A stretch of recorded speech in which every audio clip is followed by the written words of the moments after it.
Remote control gold mine train. एक बार कोल्लेर नाम का गांव में एक बड़ा सा गोल्ड माइंस का गुफा रहता था।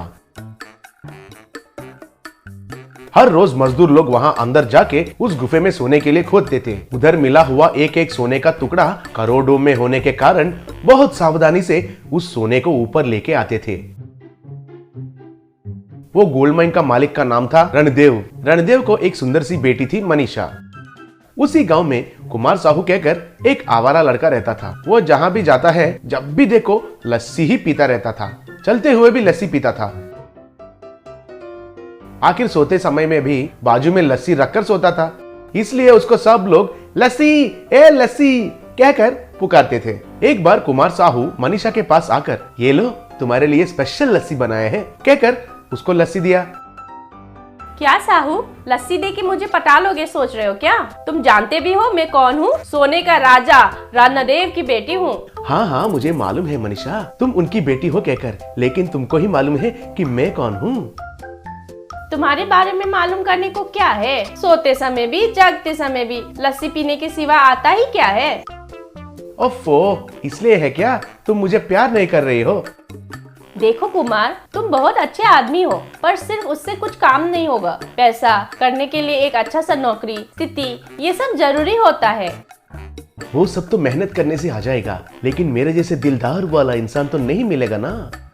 हे भगवान, तुमको और कैसे समझाना है मुझे कुछ समझ में ही नहीं आ रहा है। ठीक है, कल आके मेरे पिताजी के साथ बात कर लो कहकर चली गई। उस रात को अचानक से किसी को मालूम चले बिना एक आदमी गोल्ड माइंस में घुसकर सोने को खोद रहा था। अचानक वो आदमी बहुत खास कर मर गया था। उसको तुरंत हॉस्पिटल में भर्ती कर दिया गया। तब डॉक्टर उसकी जांच करके बोला, देखिए मैं आप लोगों को कब से बोल रहा हूँ कि ये सोने के माइंस से आ रहा धुआं फेफड़ों में जाकर पूरा खराब कर रहा है। अगर ऐसे ही होता रहा तो आप सब लोग भी मर जाएंगे। बाद में पुलिस उस गोल्ड माइन के पास आकर उनको सीज कर दिया। तब ऐसे आया और रणदेव को बोला, देखिए कल की हादसे के वजह से एक जान चला गया है। अगर ऐसे ही होता रहा सब लोग भी मर जाएंगे, ऐसे डॉक्टर ने कहा। इसलिए जल्दी से एक उपाय लेकर आइए, तब तक हम इसको सीज कर रहे हैं कहकर वहाँ से चला गया। तब रामदेव घर जाके सोचने लगा। उसको कुछ समझ में नहीं आ रहा था कि क्या करना है। तभी कुमार साहू लस्सी पीते हुए उधर आया। कुमार साहू उनको लस्सी देते हुए, अंकल ये लीजिए आपके लिए लस्सी लेकर आया हूँ कहकर दिया।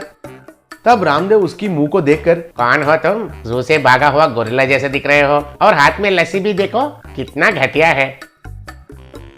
ये क्या कह रहे हो अंकल, ये लस्सी पीजिए, टेंशन पूरा चला जाएगा। इसमें विटामिन, मिनरल्स और बहुत कुछ रहता है।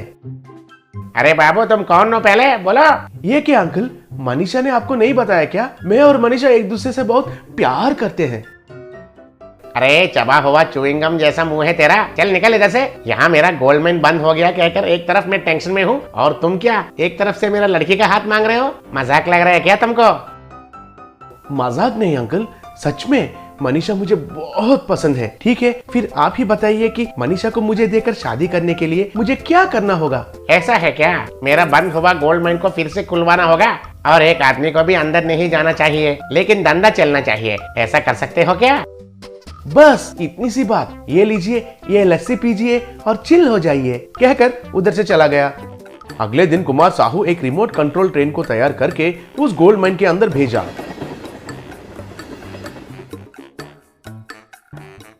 और एक रिमोट कंट्रोल जेसीबी के मदद से उधर पड़ा हुआ सोना को उस ट्रेन में डाला और उनको सुरक्षित बाहर निकाला। अरे वाह कुमार साहू वाह, देखने के लिए तो तुम एड़े दिखते हो, लेकिन तुम्हारे अंदर तो बात है। डू नॉट जज the book by its cover कहते हैं ना, जैसे तुम्हारे अंदर बहुत बात है। आ जाओ, तुम्हारे जैसों के लिए ही मैं ढूंढ रहा हूँ कहकर उनकी बेटी मनीषा को देकर शादी किया। Diamond tree. कई साल पहले एक गांव में आनंद नाम का एक व्यक्ति हुआ करता था। आनंद और उसकी छोटी बेटी हर सुबह घर पर पेड़ पौधों को पानी दिया करते थे। आनंद की बेटी कावेरी, पापा हर दिन क्यों हम यूं पेड़ को पानी देते हैं? इस धरती पर जैसे हम जीते हैं ठीक वैसे ही उनकी भी जिंदगी है। मनुष्य होने के नाते इस भूमि को हमें बचाना होगा। पेड़ पौधों को हम बचाए तो वे हमें अच्छी हवा, पानी, आहार सब दे सकते हैं। एक बार एक कॉन्ट्रैक्टर रोड बनाने के लिए पेड़ को काट रहे थे, तो आनंद वहां आकर कॉन्ट्रैक्टर से, श्रीमान, आप पैसों के लिए बेचारे इन पेड़ों को काट रहे हो। चाहो तो रोड को दूसरी तरफ मोड़ सकते हो ना। पेड़ को काटना गलत बात है ना जी। इसी मार्ग में डालना होगा भाई, तभी हमें लाभ मिलेगा। पूरा गांव घूमकर रोड बनाएंगे तो हमारे लिए क्या बचेगा। वैसे इस पेड़ का क्या तुमने बीज बोया है या पानी डाला है? इतना क्यों दर्द हो रहा है तुम्हें? हाँ, सही है ना, मैंने इस पेड़ का बीज डाला है, ना ही इसे कभी पानी तक दिया है। लेकिन तुम भी तो इसका बीज नहीं बोए हो ना, पानी नहीं डाले। कई सालों से ये पेड़ यही उग रहा है। कितने सारे लोग इसके छांव में बैठे होंगे, कितने पक्षी जंतु को इसने आहार दिया होगा। अब वे सब कहीं तो होंगे, उनके लिए तुम घर थोड़ी बनाओगे, करेक्ट? तब वो कॉन्ट्रैक्टर उसे क्या जवाब दे नहीं समझ पाया। इस तरह आनंद उस कॉन्ट्रैक्टर के डील को कैंसिल करवा दिया। एक और बार आनंद एक फैक्ट्री कंस्ट्रक्शन चलने वाली साइट पर आकर उस कॉन्ट्रैक्टर से, श्रीमान, आप यूं शांत एरिया में फैक्ट्री बनाकर अच्छे पैसे कमा लेते हैं, लेकिन आपके कारण पूरा पानी पोल्यूट हो जाता है और जो बचे कुछ रेयर बर्ड्स हैं वे भी चले जाते हैं, कहकर उस फैक्ट्री को बंद करवा दिया। एक बार आनंद की बेटी कावेरी अचानक नीचे गिर पड़ी। अस्पताल में दिखाने के बाद डॉक्टर ने आनंद से कहा, देखिए मिस्टर आनंद, जल्दी ही 2 लाख रुपए तैयार कीजिए, छोटा सा फ्रैक्चर हुआ है। आनंद इतने पैसे कैसे लाए समझ नहीं पाया और कॉन्ट्रैक्टर के पास गया।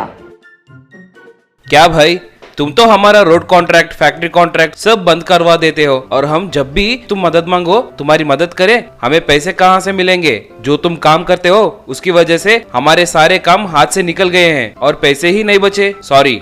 आनंद वहां से चुपचाप चले गया। एक पेड़ के नीचे बैठकर आनंद दुखी हो रहा था। हे भगवान, ये क्या परीक्षा है? मैंने क्या किया? यूं सोच रहा था कि तभी वो पेड़ अचानक, बेटा आनंद, तुम्हारी वजह से आज हम सारे पेड़ जिंदा हैं। मेरे दीदी, भाई, बहन कईयों को तुमने बचाया है, तो तुम्हें हम यूं दुखी देख सकते हैं क्या? आखिर किसने कहा कि डायमंड सोना कीमती चीज है? डायमंड्स तो कार्बन ही है ना। वो कार्बन कहाँ से बनता है? हमसे ही तो बनता है ना। तुम लोग जो सांस लेने वाला ऑक्सीजन, गैस, पेट्रोलियम सब हमसे ही तो आता है। तब हमें अच्छे से देखना चाहिए ना। ये लो, अब से तुम्हारे लिए जो जरूरी है वो डायमंड्स दे रही हूँ। ये लो। बस डायमंड्स फिर वो पेड़ पर उग आए। आनंद बहुत खुश होकर पेड़ को नमस्कार करने के बाद जो डायमंड चाहिए वो लेकर अपनी बेटी को बचा लिया। उन डायमंड से मिले पैसों से और कई पेड़ के बीज बोकर पेड़ को बचाए।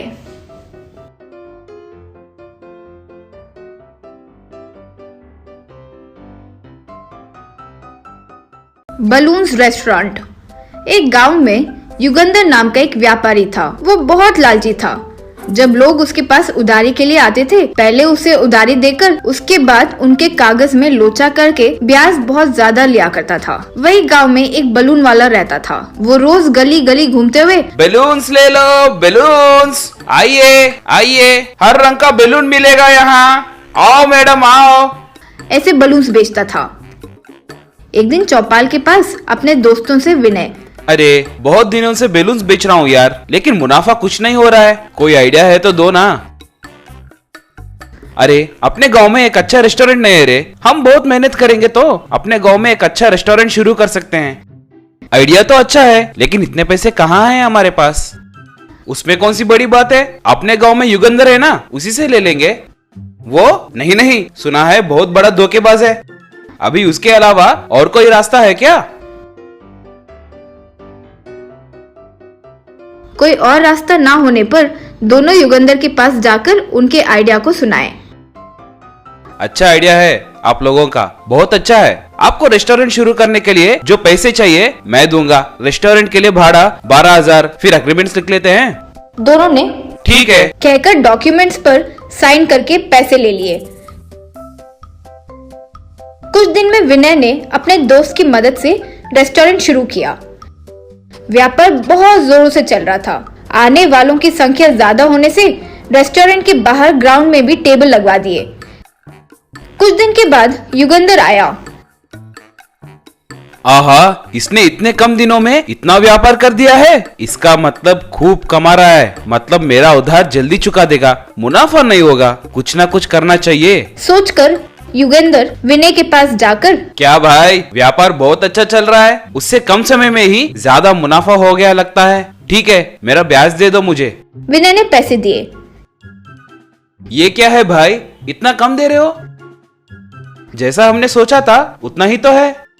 हमने रेस्टोरेंट तक का ही सोचा था, रेस्टोरेंट के बाहर ग्राउंड का नहीं। ये क्या है जी, बाहर जो भी है रेस्टोरेंट के संबंध में ही है ना? हाँ, लेकिन हमारे लिखे हुए डॉक्यूमेंट्स में तो नहीं है ना, इसलिए बाहर की जगह भी इस्तेमाल की है, इसलिए 2 गुना ज्यादा ब्याज देना होगा।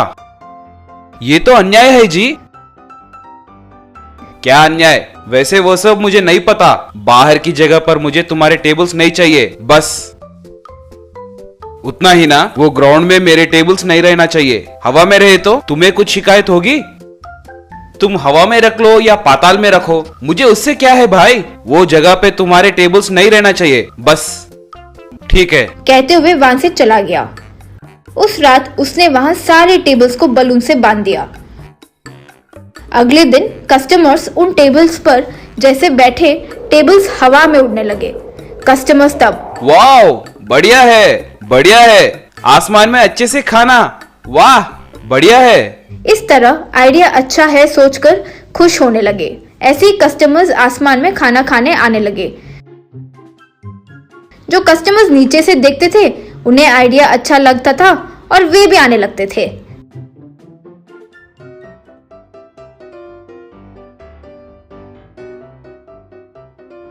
युगंधर वो हवा में बलून टेबल्स को देखकर चौंक गया था।